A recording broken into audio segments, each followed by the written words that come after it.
Good morning everyone. Hope doing great at your home. So in this video we are going to discuss about plant kingdom, that is your third chapter, or we can say it is a kingdom plantae that we have to study in this session. So let's get started with the video.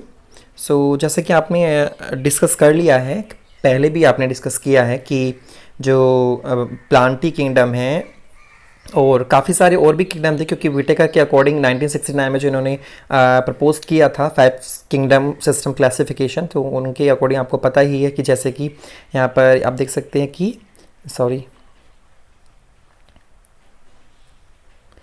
कि Monera, protista, fungi, animalia and Plantae, ये हैं 5 kingdom जो कि हमें discuss करनी है। हालांकि हमने 3 डिस्कस कर लिए हैं, बाकी 2 अभी हमारे रिमेनिंग हैं।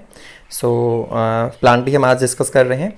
So in this chapter we will deal in the detail with further classification with kingdom plantae, popularly known as the plant kingdom। जी यस, हम इसके बारे में डिस्कस करने वाले हैं पूरी इस वीडियो के अंदर। कुछ चीज़ें आपको पता भी हैं। We must stress here that our understanding of the plant kingdom has changed over time. Fungi and members of Monera and Protista have cells walls। आपको पता है कि fungi जो होते हैं, Monera जो होते हैं, Protista जो होती हैं, उनके पास अपनी cell wall होती है and have now been excluded from the plantae। आपको पता है प्लांटी पे भी सेल वॉल्स होती हैं और इनके ऊपर भी सेल वॉल होती है, लेकिन उसको अलग कर दिया गया है प्लांटी से।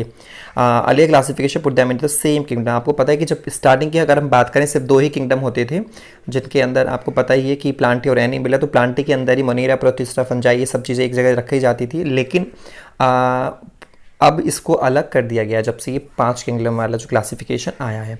सो the cyanobacteria, that is cyanobacteria that are also referred to as the blue green alga, जो कि एक ब्लू ग्रीन एल्गा है, लेकिन उसको हमने प्लांट के अंदर यानी एल्गा के अंदर नहीं रखा है, ओके, क्योंकि उसकी कैरेक्टरिस्टिक्स थोड़ी चेंज हो गई है।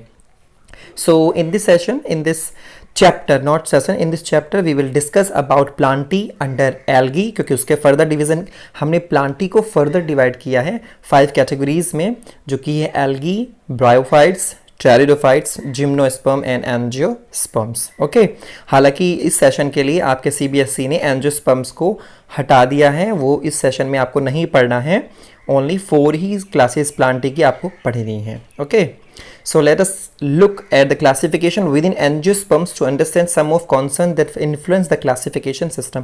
यानी कि अब हमें क्या पढ़ना है कि एंजियोस्पर्म के अंदर भी हमें क्लासिफिकेशन देखना है कि किस तरीके से उसने पूरे क्लासिफिकेशन सिस्टम को चेंज कर दिया। अगर हम एंजियोस्पर्म के अंदर ही सिर्फ बात करें तो जो क्लासिफिकेशन सिस्टम है वो किस तरीके से इन्फ्लुएंस हुआ, जो हमने पढ़े हैं 2 किंगडम, 3 किंगडम, 5 किंगडम, 4 किंगडम, सो किस तरीके से यहाँ पर वो इन्फ्लुएंस्ड हुआ था। The early system of classification, आपको पता है कि हमने काफ़ी तरीके की क्लासिफिकेशन डिस्कस की हैं, जैसे कि आर्टिफिशियल, नेचुरल, फाइलोजेनेटिक क्लासिफिकेशन। तो ये तीनों चीज़ें हमने डिस्कस की हैं, जिसमें से अगर हम पहले की बात करें जो कि है हमारा आर्टिफिशियल क्लासिफिकेशन, सो जो कि लीनियस ने हमको दिया था, उसमें क्या था कि जितने भी कैरेक्टर, जो भी हमने क्लासिफिकेशन करते थे ऑर्गेनिजम्स का, वो होता था सिर्फ किसके बेस पर, मॉर्फोलॉजिकली बेस पर या वेजिटेटिव और सेक्सुअल कैरेक्टर के बेस पर।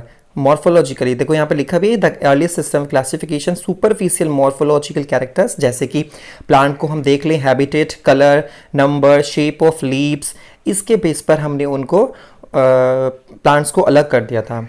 और जिसमें से वेजिटेटिव कैरेक्टर्स और एंड्रोजियम सिस्टम स्ट्रक्चर जो कि लिनियस ने यूज़ किए थे, तो इसको हम बोलते थे आर्टिफिशियल क्लासिफिकेशन। बस आप ये मान के चले कि आर्टिफिशियल क्लासिफिकेशन में सिर्फ मॉर्फोलॉजिकल कैरेक्टर्स को ही क्रेडिट दिया गया था। ओके, सो ये एक तरीके से गलत था कि मॉर्फोलॉजिकली मतलब एक तरीके से ये गलती है। और फिर क्या हुआ था कि इस क्लासिफिकेशन के दौरान, सिर्फ आर्टिफिशियल सिस्टम के दौरान सिर्फ इक्वल वेटेज दे दिया था वेजिटेटिव को भी और सेक्सुअल कैरेक्टरिस्टिक्स को भी। मतलब आप खुद सोचिए कि vegetative reproduction and sexual reproduction जो कैरेक्टरिस्टिक्स हैं, क्या दोनों की सेम हो सकती हैं? चलो सेम नहीं है तो क्या दोनों इक्वल वेटेज वाले हो सकते हैं? क्या दोनों को एक साथ रखा जा सकता है? नहीं, क्योंकि वेजिटेटिव रिप्रोडक्शन बाहर की कंडीशंस को देखकर इन्वायरमेंट से अफेक्टेड हो जाते हैं। जो वेजिटेटिव कैरेक्टरिस्टिक्स होती हैं वो बाहर का जो एनवायरमेंट होता है उसकी वजह से वो इफेक्टेड हो जाते हैं, जबकि सेक्सुअल रिप्रोडक्शन, सेक्सुअल कैरेक्टरिस्टिक इतनी जल्दी नहीं होते। तो वेजिटेटिव और सेक्सुअल रिप्रोडक्शन एक साथ कैसे रख सकते हैं? तो ये तो एक गलती से डीमेरिट हो गई है इस आर्टिफिशियल क्लासिफिकेशन की, तो ये गलत साबित हुआ लिनियस का। बाद में आते हैं हमारे इसके जस्ट अगेंस्ट, फिर आता है हमारा नेचुरल क्लासिफिकेशन सिस्टम, जिसके अकॉर्डिंग क्या था कि और नेचुरल एफिनिटीज़ उसमें शामिल हुई, ऑर्गेनिजम्स कंसीडर हुए जो कि not only the external feature यानी मॉर्फोलॉजिकल के साथ साथ वो तो हैं ही, लेकिन उनके साथ साथ इंटरनल स्ट्रक्चर्स भी यानी एनाटॉमी जिसको हम बोलते हैं वो भी उसमें हमने देखी। यानी कि जो नेचुरल क्लासिफिकेशन है उसमें मॉर्फोलॉजी भी है और एनाटॉमी भी है। ओके, जैसे कि अल्ट्रा स्ट्रक्चर कैसी होती है, एनाटॉमी कैसी होती है, एम्ब्रियोलॉजी कैसी होती है उसका, और फोटोकेमिस्ट्री फाइटोकेमिस्ट्री कैसी होती है, केमिकल कंपोजिशन कैसे होती है प्लांट्स के, तो ये सारी चीज़ें हमने नेचुरल में देखी। तो इसका मतलब क्या, और ये किसने दिया, हु प्रपोज दिस क्लासिफिकेशन और नेचुरल क्लासिफिकेशन? तो Bentham and Hooker. Okay, Bentham and Hooker ने लिखा भी है। Such classification of flying plant was given by George Bentham and Joseph Dalton Hooker, ये आप अंडरलाइन कर लेना।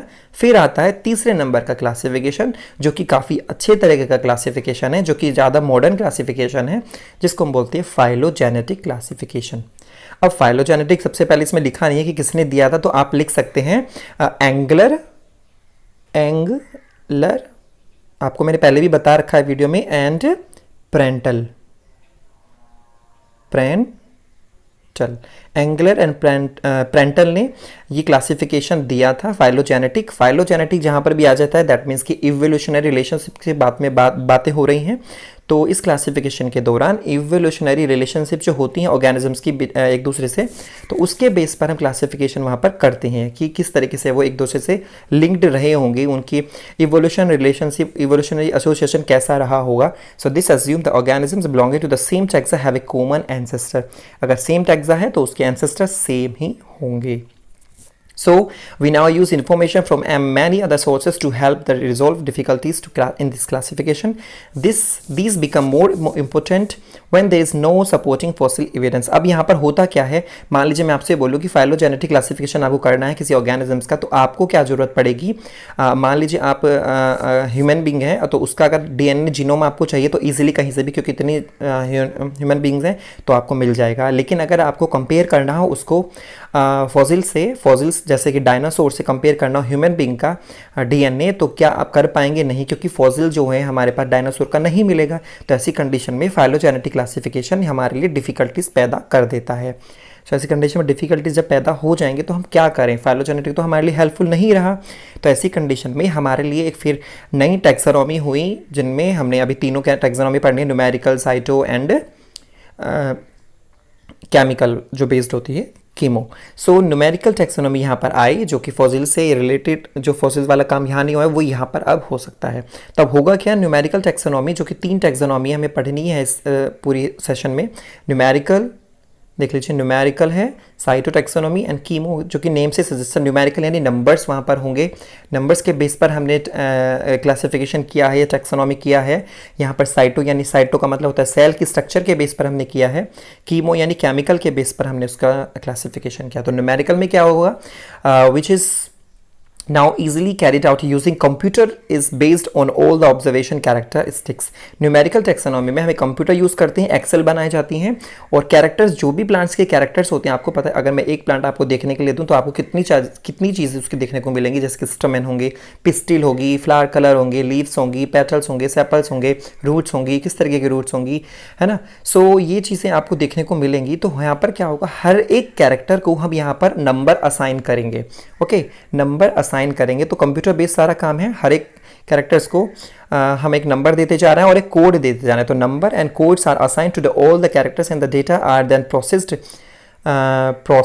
फिर बाद में वो डेटा प्रोसेस्ड हो जाए। फॉर एग्जांपल मैं आपको बता देता हूँ कि जैसे कि मान लीजिए कि जो अगर मैं स्टमेन की ही बात करूँ, स्टमेन आपको पता है, स्टमेन है प्लांट का पोर्शन है, मेल पार्ट है, मेल रिप्रोडक्टिव पार्ट है। तो स्टमेन को मैंने अगर कोड दिया है, मान लीजिए 1, मैंने स्टमेन के लिए कोड दिया है 1, लेकिन जब आप स्टमेन देखते हैं तो स्टमेन सारे 100 तो नहीं होते, उनकी अब वहाँ पर हाइट भी हो सकती है, छोटी बड़ी हो सकते हैं वो, ठीक है, या वो कैलिक्स के साथ या पेटल्स के साथ फ्यूज्ड हो सकते हैं, आपको पता है ना स्टमेन कितने तरीके से हो सकते हैं। आप जरूरी है कि एक ही स्टमेन हो, काफ़ी सारे स्टमेन हो, तो काफ़ी चीज़ें और अंदर आ रही हैं। तो स्टमेन के लिए हमने कोड दिया था एक, लेकिन स्टमेन के अंदर भी हम कुछ चीज़ें जान रहे हैं, तो स्टमेन के अंदर भी हम कोड देंगे। ये तो नंबर था, अब हम कोड देंगे ए के बेस पर हमने सोचा हाइट ले ली उसकी स्टमेन की। फिर हमने बी कोड लिया, बी कोड हो सकता है हमने उसका फ्यूजिंग ले ली, यानी फ्यूज्ड है या सिंगल है, किस तरीके से हैं।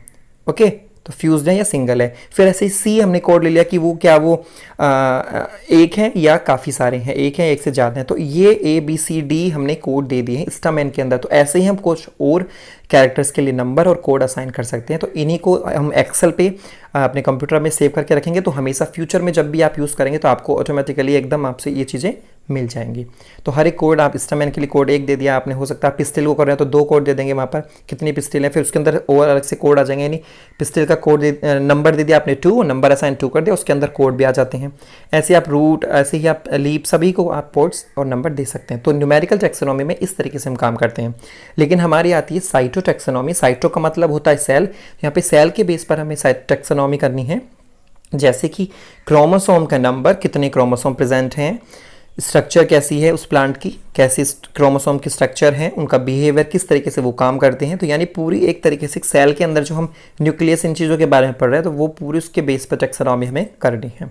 ओके, एंड लास्ट आती है कीमो टैक्सोनॉमी, जिसके बेस पर कीमो यानी केमिकल्स, यानी the use chemical constituents of the plant to resolve confusions and also used by taxonomic this day. यानी कीमो टैक्सोनॉमी को भी हम केमिकल के बेस पर भी हम, कि इस प्लांट के अंदर ये वाला, मान लीजिए ये केमिकल है, ये प्रेजेंट है और ये वाला कलर शो करता है, लेकिन ये वाला प्लांट नहीं करता, तो ये केमिकल बेस्ड हो जाएंगे, हार्मोनल बेस्ड कह सकते हैं हम।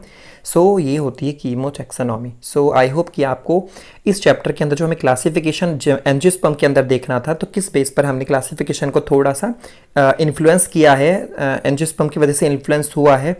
तो ये हमने 3 टैक्सोनॉमी हमने देख ली हैं, और हमने 3 ही classification, artificial, natural and phylogenetic, then फिर हमने न्यूमेरिकल टैक्सोनॉमी, फिर cyto and then chemo taxonomy हमने स्टडी कर लिया है। सो आई होप आपको ये चीज़ें समझ में आ गई हैं। नेक्स्ट सेशन में हम बात करेंगे अपने, क्योंकि हमने फर्दर डिवाइड किया है अपने प्लांटी किंगडम को क्लासेस में, डिफरेंट क्लासेस हैं, एल्गी है, ब्रायोफाइट्स हैं, टेरिडोफाइट्स है, जिम्नोस्पर्म है एंड एंजियोस्पर्म्स। हालांकि एंजियोस्पर्म्स की हम देखते हैं कि डिस्कस करें, क्योंकि हम सिलेबस को इंक्लूड कर रहे हैं, जो कि सेशन में चल रहा है, इस सेशन में 2020 में। सो सीबीएसई ने उसको हटा दिया है, रिमूव कर दिया है, फिलहाल ये डिलीट कर दिया है। तो हम 4 चीज़ें तो डेफिनेटली पढ़ने वाले हैं।